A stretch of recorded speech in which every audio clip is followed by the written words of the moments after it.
cruising it on the way out here this morning.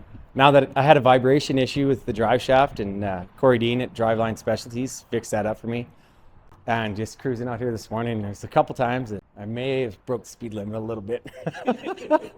But like I said, that's what it's built for. Got to drive it like that.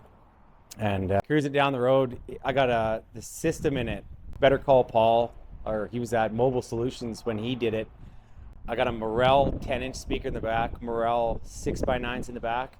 And then because in the car factory, it only came with one skinny speaker in the front of the dash. And we were trying to figure out how to put two 5 1/4s in the car. And he thought, well, you can get kick panels, but then I lose my vents. So I didn't want to lose the vents, and I didn't want to have the kick panels down there. And then he said, well, we could put them in the door. Well, then you'd see them there, and that's not original either. So he did some humming and hawing and ended up building a bracket and mounting the two 5 1/4s in the dash in the factory location, and then wiring them so they shoot the sound opposite, so that the right speaker shoots it to the left side of the windshield, so it sounds like it's coming from the left, and set that up. And when you're cruising down the highway, you crank that stereo up in that car, you don't hear the car, which is crazy. The car's fully dynamoted all the way, every inch of the inside of that car. That's probably why it gets so hot too. It really holds the heat in when you're cruising in the summertime. It doesn't help that it's got 3-inch exhaust all the way out. It's got hooker headers and then 3-inch hooker pipes that fit pretty tight to the floor all the way down underneath the car. And then two Black Widow Venom 250 mufflers, and they're loud. But I don't know, it's something else to cruising. Explaining some of my brothers, we've all got cars, so we're cruising. You can just cruise down the highway, turn the tunes up, not hear the car, and then you can do 140, 150, nothing, just going down the highway. Or you can roll the windows down and you can hear the car and you can enjoy it. Take the roof off it, do whatever you need to do. It's exactly what I wanted. Every bit of it. On the wheels, I originally had, trying to find online guys, because I didn't want to mini tub the car. I've got 2 kids, so I didn't want to lose any back seat space. So trying to find some guys who wanted to share some secrets online about their wheel fitment was pretty difficult. Nobody that stuffed some good wheels in the back of these cars really wanted to share their wheel fitment. So I took a stab at it, and I had ordered a set of ESR wheels for the car, and I massaged the seatbelt hump out and rolled the quarter panel lip. And I'd ordered a 10.5 wide ESR for the rear and a 9.5 wide for the front. And I stuck a 3018 in the rear with the factory rear tubs, and it fit. And then the front, I didn't have the wheel wells. I didn't have the front end of the car on when I brought it to Heighton. And when they started putting the fenders on and putting the inner wheel wells, they were like, there's some fitment issues. The Pro Charger hits the inner wheel well, the tires, there's some fitment issues. So they did some massaging to make it fit around the alternator, around the Pro Charger, and got the wheel wells to fit. And then the tires did fit. And then I thought, well, they fit. So I got them to, I pulled the trigger on a set of rims to find out to get us in the general area. So I had something to roll the car around too. Because at first I had to move the car around when I put the suspension in and put the wheel woods on it. And what am I going to roll this thing around on? So I ended up building spacers that went on so I could put my factory rims back on so they wouldn't hit the calipers. And I was able to roll the car around that way. And I'm like, I hated doing that. So got the ESRs, they fit, everything went good. And then Heighton measured and fit a set of Forge Line GX3 open lugs on it, and I've got an 11.5 in the rear and I think a 10.25 in the front, and a 275 3518 in the front, the 315 3018 in the rear with factory metal all the way around it.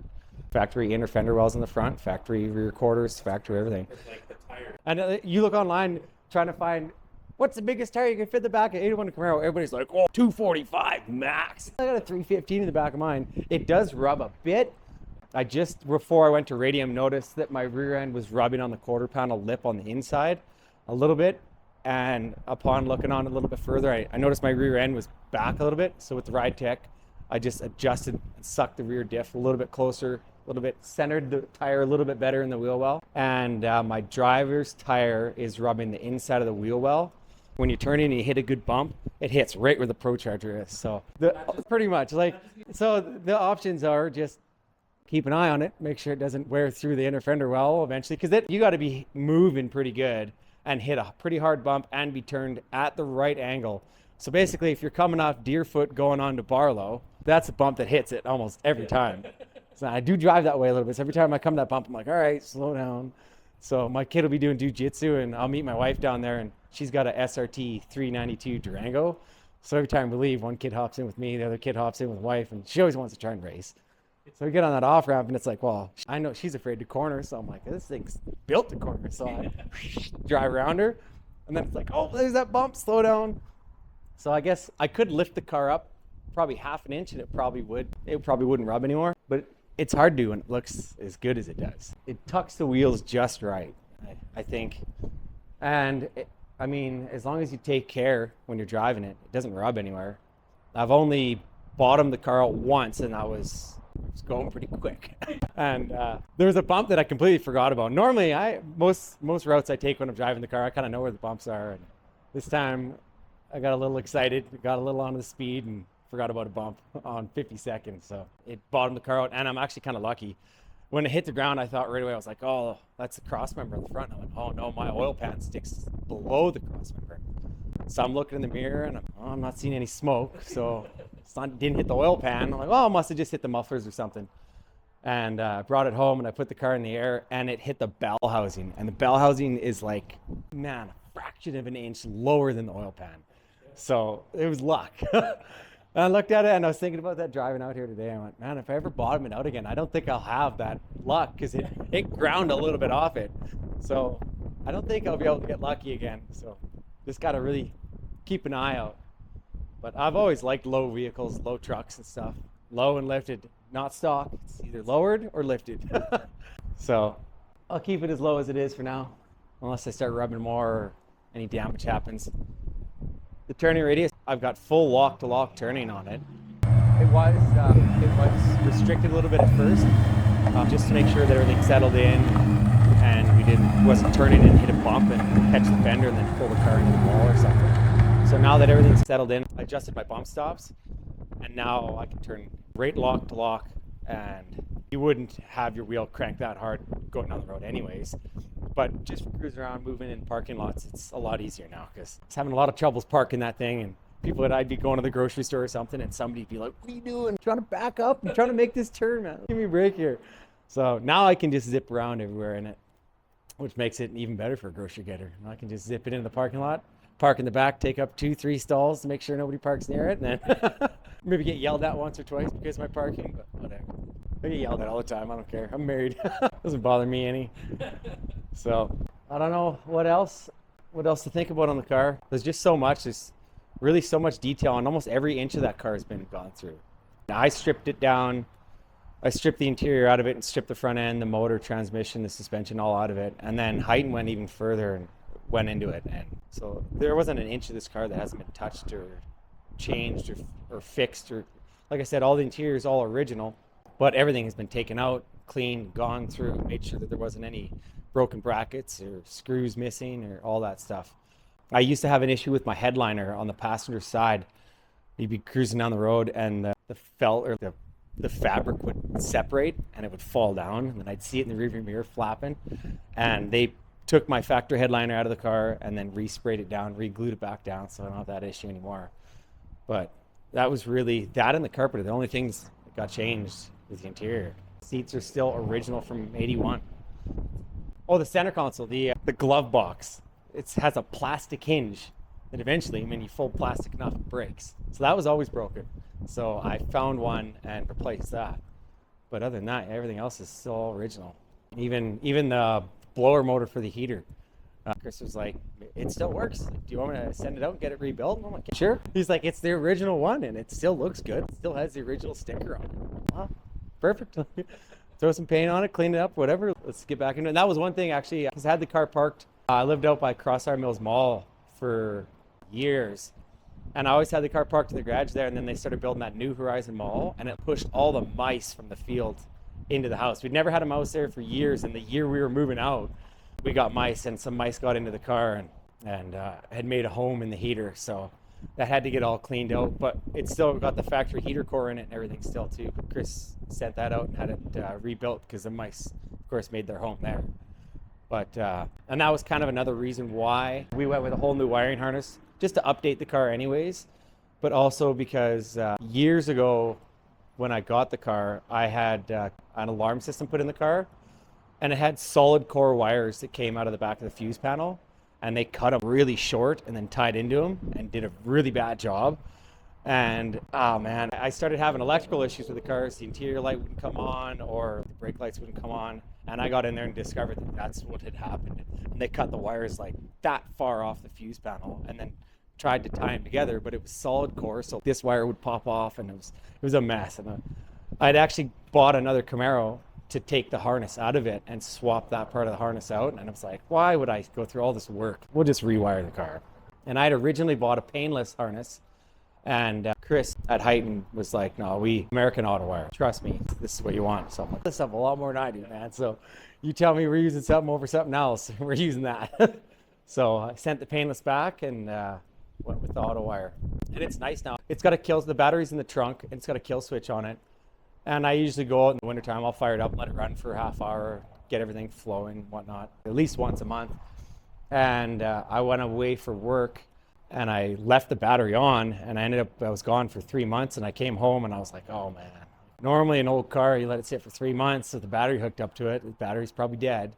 And I walked out, turned the key, full volts. That's another nice thing. The car looks old, but that's essentially a brand new car. Every inch of that car is all new. Wiring, the computer, every inch of it. So it's something else, man. I can't think of much more. I don't know. It's so hard to think. I could probably I'll sit down and have a couple beers, and the next thing I'll be thinking about 100 things, or I'll be like, oh man, I should talk about this. My brother and I are both just pretty simple creatures. He's got a 69 Acadian. I don't know if I sent you pictures of it. He just got it back. He's been having issues with it and getting it finished, but he just got it back and started putting miles on it.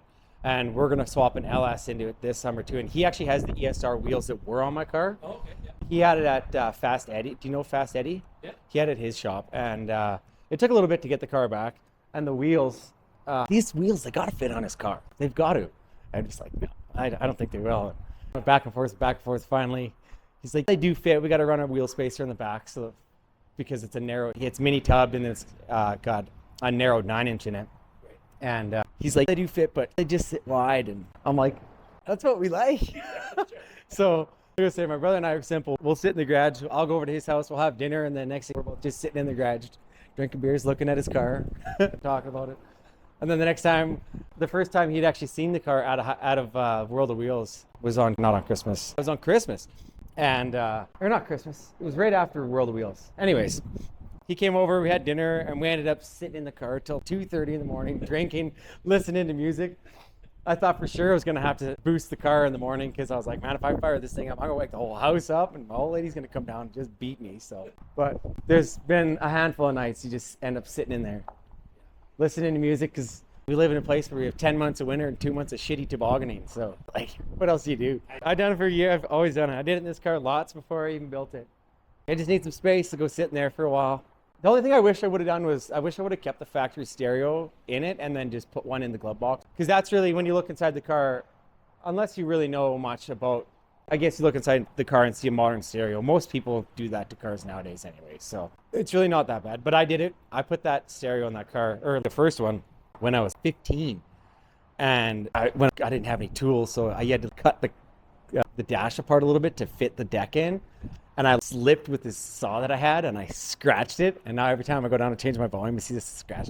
15-year-old idiot. What the hell are you doing? And I've bought a couple dashes trying to find one with just that plate. Well, I can't find one, so I'll live with the scratch for now, I guess. It's whatever. It's going to get scratches. It's already got rock chips. I got it 3M'd. This one shop did 3M the whole nose cone, and then they did basically the body line above that marker light, and then above the gray on the fender, and then on the door and all the way back, it's below the Z28.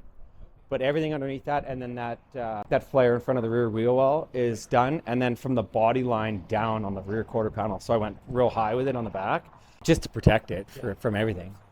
But if you're driving it hard, those are the spots that well, and every time we go to rotted out in that area. Every time I go to wash the car, my son will help me wash the car, and my wife and my daughter too. Sometimes they'll come out and help wash the car, and every time, don't wash this area. This area, so basically anywhere from the stripe down, you guys don't wash, and anywhere from the rear tire body line down, don't watch. You can watch the front end and the hood and everything, but let me get in there and clean. I want to inspect it at the same time and see how badly pitted up it's getting. But these tires, they're sticky. It is insane. I'll pull it out of my garage and just be idling down my street, and it's like just pelting the under the bottom of the car. It's crazy, especially when it's hot out, man. And that's why I say I was driving it around the other day with the new mufflers on it. I wonder if it's got a lot more power or if it's just because it's cold. Because now that it's cold, they don't seem to be throwing as many rocks till you get on the highway. But wicked tires, man. Those are the BFG Rival 1.5s, and they're a wicked tire. They're not cheap, but I'd originally ordered Nitto for it with the triple R's or something like that. And when they came in, I looked at them. I'm like, the tread depth was 3 pieces of paper. I'm like, what the hell? And then so I checked the tread depth on the BFG, and there was 3 times more tread depth on that BFG. But the Nitto's claim to fame on their tire was they have short tread depth, but then it turns into a track slick afterwards, so you still have a lot after. And they're quite a bit cheaper, so I might buy a set to burn them off, just because they say there might be only this much tread, but there's this much rubber underneath for a track tire. After you turn them on, after you run them on the street and burn them off, you can use them as a track tire for 2-3 seasons or whatever. Well, I guess it depends on how you drive on track, but so they might be a good tire to just take out and kill, especially if Nitto smoke pretty good too. So I did a couple of pretty good burnouts in Radium, but next year I'd like to do a couple of real nasty ones. Like I said, the only time actually I killed the battery in it, and I learned on roadkill that you can't boost a system with the Terminator X on it. Oh, really? Yes. Oh, I did not know You can't boost start them because it'll fry the computer.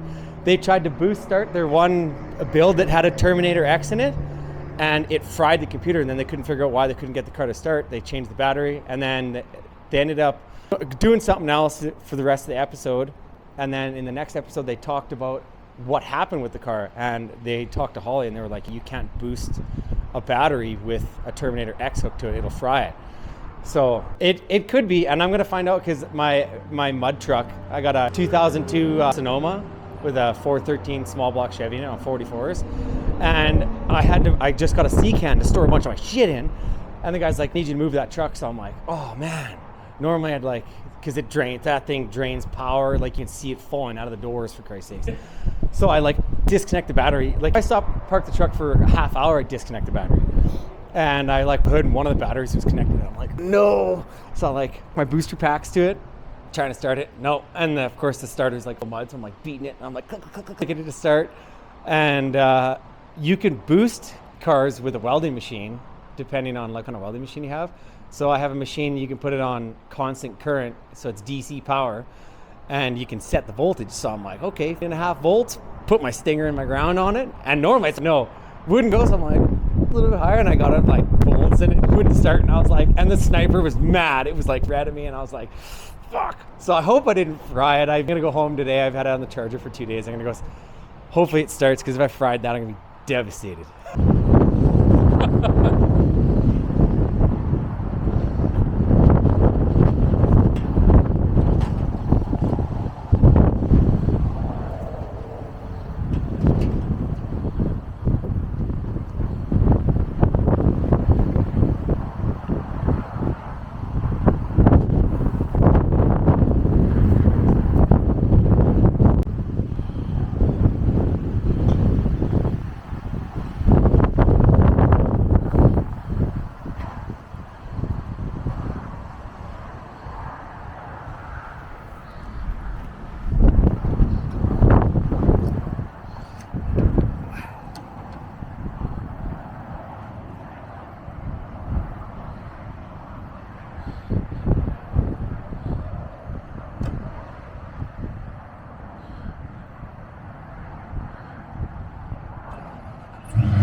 you want to grab that tripod too?